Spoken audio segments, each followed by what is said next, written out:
আসসালামু আলাইকুম বন্ধুরা, সকলে কেমন আছেন? আল্লাহর রহমতে আলহামদুলিল্লাহ আমি অনেক অনেক ভালো আছি। বন্ধুরা, আজ আমি একটা ইউনিক টাইপের রেসিপি তৈরি করে আপনাদের সাথে শেয়ার করব।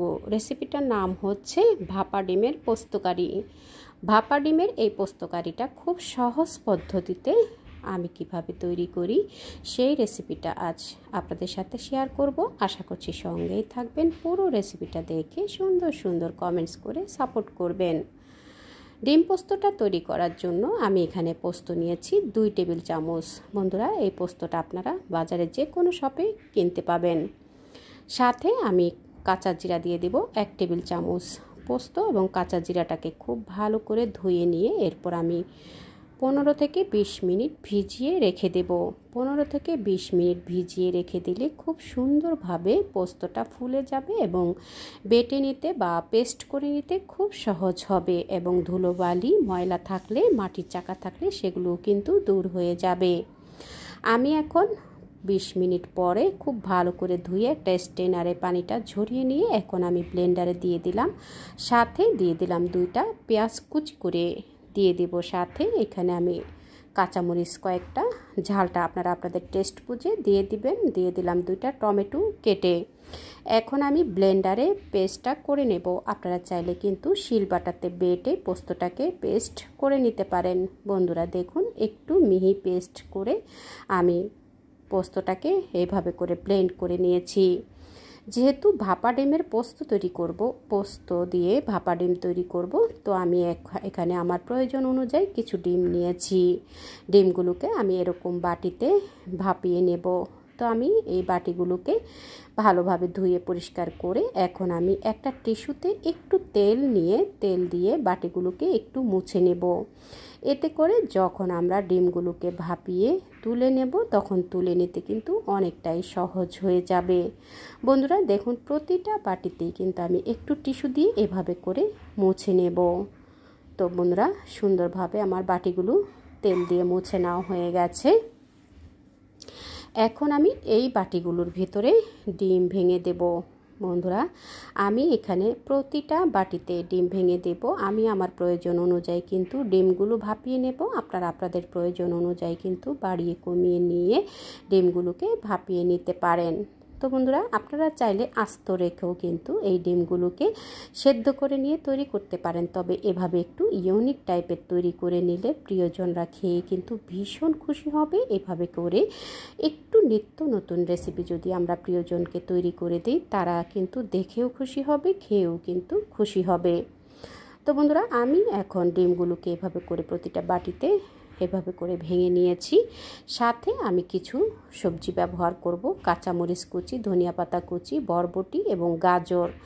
আপনারা চাইলে এগুলো স্কিপ করতে পারেন, তবে দিলে কিন্তু দেখতেও ভালো লাগে, আকর্ষণীয় একটা কালার আসে এবং খেতেও কিন্তু বেশ ভালো লাগে। আর এই ডিমের ভাপাটা কিন্তু খুবই হেলদি হবে, যেহেতু এখানে আমরা বেশি কোনো রকমের অতিরিক্ত তেল ব্যবহার করব না। অল্প মশলায় অল্প উপকরণে কিন্তু এই ডিমগুলোকে সুন্দরভাবে আমি ভাপিয়ে নেব।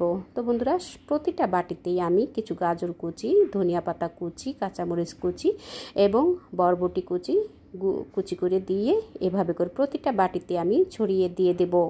সাথে উপরে আমি কিছুটা লবণ ছিটিয়ে দিয়ে দেব, যাতে করে যখন আমরা ডিমটা ভাপিয়ে নেব তখন ডিমটা যেন খেতে ভালো লাগে। আপনারা চাইলে ডিমটাকে এভাবে ভাপিয়ে নিয়েও কিন্তু খেতে পারেন। যেহেতু আমি পোস্ত ভাপা তৈরি করব, ভাপা ডিমের পোস্ত তৈরি করব, তো আমি ডিমটাকে একটু ভাপিয়ে নেওয়ার পরে পোস্ত দিয়ে রান্না করব। বন্ধুরা, আমি ভাপিয়ে নেওয়ার জন্য এখানে একটা প্যানে কিছুটা পানি দিয়েছি আর এভাবে করে একটা স্ট্রেনারের উপরে এভাবে করে বাটিগুলো দিয়ে দিচ্ছি। দিয়ে এরপর আমি ঢাকনা দিয়ে ঢেকে কিছুক্ষণ রেখে দেব। এতে করে ডিমগুলো সুন্দরভাবে ভাপিয়ে নেওয়া যাবে। বন্ধুরা, এভাবে করে ডিমগুলোকে আমি ভাপিয়ে নেব। 5 মিনিট রেখে দিলেই কিন্তু ডিমগুলো সুন্দরভাবে ভাপিয়ে নেওয়া যায়। তো দেখুন, আমার ডিমগুলো ভাপিয়ে নেওয়া হয়ে গেছে। এখন আমি ঢাকনাটা খুলে ডিমগুলোকে তুলে নেব।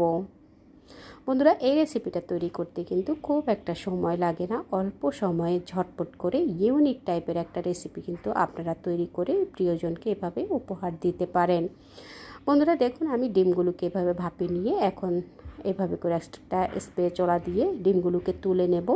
একটু ঠান্ডা করে নিয়ে এরপর ডিমগুলোকে তুলে নেব। দেখুন খুব সহজেই কিন্তু তুলে নেওয়া যাচ্ছে, যেহেতু আমরা ডিম বাটিটাতে আগে থেকেই একটু তেল ব্রাশ করে নিয়েছিলাম। এটা কিন্তু খুবই স্বাস্থ্যসম্মত। আপনারা চাইলে এভাবে করে ডিমটাকে ভাপিয়ে এমনিও কিন্তু খেতে পারেন। তো আজকে আমি পোস্ত দিয়ে রান্না করে দেখাবো। তো পোস্ত দিয়ে রান্না করলে এই ভাপা ডিমের রেসিপিটা কিন্তু গরম ভাতে খেতে ভীষণ টেস্টি হয়, আর অন্য কোনো কিন্তু রেসিপিরই প্রয়োজন হবে না। এরকম একটা পোস্ত ভাপা ডিমের পোস্ত থাকলে আপনারা এইভাবে করে তৈরি করবেন। তো বন্ধুরা, আমি এখন ডিম পোস্তটা তৈরি করার জন্য চুলায় একটা প্যান বসিয়ে দিয়েছি। দিয়ে সেখানে আমি দিয়ে দিলাম 2-3 টেবিল চামচের মতো সয়াবিন তেল, দিয়ে দিলাম 2 টুকরো দারচিনি, এলাচ দিয়ে দিলাম 4-5টা, লবঙ্গ এবং গোলমরিচ মিলিয়ে 1 চা চামচের মতো দিয়ে একটু তেলে ভেজে নেব। এতে করে ভীষণ সুন্দর একটা ফ্লেভার কিন্তু ছড়িয়ে যাবে। 1 টেবিল চামচ আদা রসুনের পেস্ট দিয়ে তেলে আমি আদা রসুনের পেস্টটাকে একটু ভেজে নেব। এতে করে আদা রসুনের যে কাঁচা গন্ধ আছে সেটা দূর হয়ে যাবে। এখন আদা রসুনটাকে ভেজে নেওয়ার পরে আমি যে পোস্ত এবং টমেটো, কাঁচা জিরা একটু পেস্ট করে নিয়েছিলাম, সেই পেস্টটা আমি এখন দিয়ে দিলাম। বন্ধুরা, আমি ব্লেন্ডারে পেস্টটা তৈরি করে নিয়েছি। আপনারা শিলপাটাতে বেটে পেস্টটা তৈরি করে নিতে পারেন আপনাদের পছন্দ অনুযায়ী। এখন আমি সেই তৈরি করে রাখা পোস্তর পেস্ট এবং আদা রসুনটাকে একটু নেড়েচেড়ে তেলে কিছুক্ষণ ভেজে নেব। এতে করে পোস্তর যে একটা কাঁচা গন্ধ আছে এবং আদা রসুনের কাঁচা গন্ধটাও কিন্তু সাথে দূর হয়ে যাবে। একটু তেলে ভেজে নিলে খুব সুন্দর একটা ফ্লেভারও কিন্তু ছড়িয়ে যাবে। সাথে আমি দিয়ে দেবো এখানে হলুদের গুঁড়া, 1/2 চা চামচ দিয়ে দেবো হলুদের গুঁড়া। খুব বেশি মশলা কিন্তু আমি এখানে ব্যবহার করব না, অল্প মশলায় কিন্তু রান্নাটা হয়ে যাবে। স্বাদ মতো লবণ দিয়ে দিলাম। বন্ধুরা, লবণটা দেওয়ার সময় অবশ্যই একটু খেয়াল করে লবণ দেবেন, যেহেতু আমরা যখন ডিমটা ভাপিয়ে নিয়েছিলাম সে সময় কিন্তু আমরা লবণ ব্যবহার করেছি। এখন এই পর্যায়ে এসেও কিন্তু লবণ ব্যবহার করেছি, অবশ্যই কিন্তু লবণটা খেয়াল করে দিয়ে দিবেন। তো মশলাটাকে আমি একটু ভালোভাবে তেলে ভেজে নিয়ে এরপর আমি পোস্ত যে ব্লেন্ড করেছিলাম সেই বাটিটা ধুয়ে একটু পানি দিয়ে দিলাম। অর্থাৎ এখানে আমি 1 কাপ পরিমাণ পানি দিয়ে মশলাটাকে খুব ভালোভাবে কষিয়ে নেব। ঢাকনাটা দিয়ে কিছুক্ষণ কষিয়ে নিয়েছি। এখন ঢাকনাটা তুলে দেখুন বন্ধুরা, তেলটা কিন্তু উপরে ছেড়ে গেছে। এখন এই পর্যায়ে এসে আমি একটু ভালোভাবে মশলাগুলোকে নেড়ে দিয়ে আরও কিছুক্ষণ মশলাটাকে কষিয়ে নিয়েছি। আরও কিছুক্ষণ কষিয়ে নেওয়ার পরে এরপর আমি এখানে ভাপিয়ে রাখা ডিমগুলো দিয়ে দেব। বন্ধুরা দেখুন, আপনারা কিন্তু চাইলে এমনি ডিমগুলো খেতে পারেন, তবে এভাবে একটু যদি ভাপা ডিমটাকে একটু পোস্ত বাটা দিয়ে এভাবে করে রান্না করে নেওয়া হয়, গরম ভাতে কিন্তু আর অন্য কোনো রেসিপি লাগবে না। এই ডিম ভাপা দিয়েই কিন্তু আপনি খুব সুন্দর করে অনায়াসে 1 থালা ভাত খেয়ে নিতে পারবেন।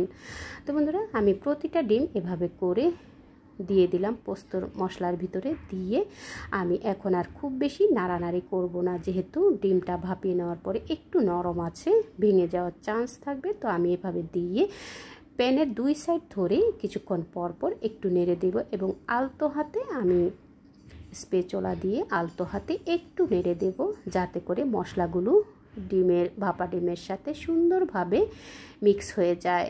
বন্ধুরা, একটু সাবধানের সাথেই কিন্তু মশলাটাকে এবং ডিমটাকে একটু নেড়ে দিতে হবে। তো কিছুক্ষণ নেড়ে দিয়ে এরপর আমি ঢাকনা দিয়ে ঢেকে দমে 5 মিনিট বসিয়ে রাখবো। তার আগে আমি দিয়ে দিলাম এখানে কিছু কাঁচামরিচ।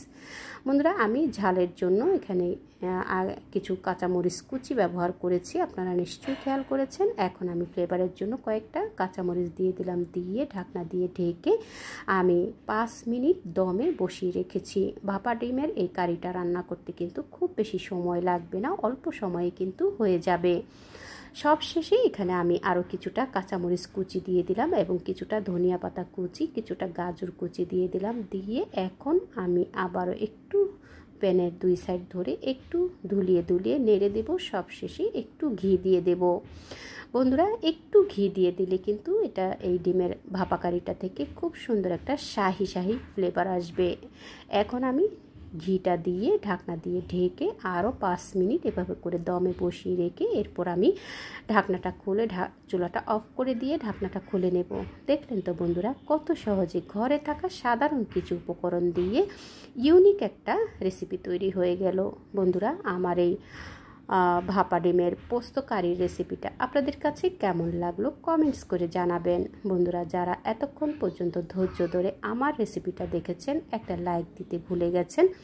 প্লিজ বন্ধুরা, একটা লাইক দিয়ে রেসিপিটা কন্টিনিউ করে নেবেন। আপনার একটা লাইক, একটা কমেন্টসের মাধ্যমে এই রেসিপিটা আরও অনেক বন্ধুদের কাছে পৌঁছে যাবে। তারাও কিন্তু আপনাদের মতো করে আমাকে সাপোর্ট করতে পারবে।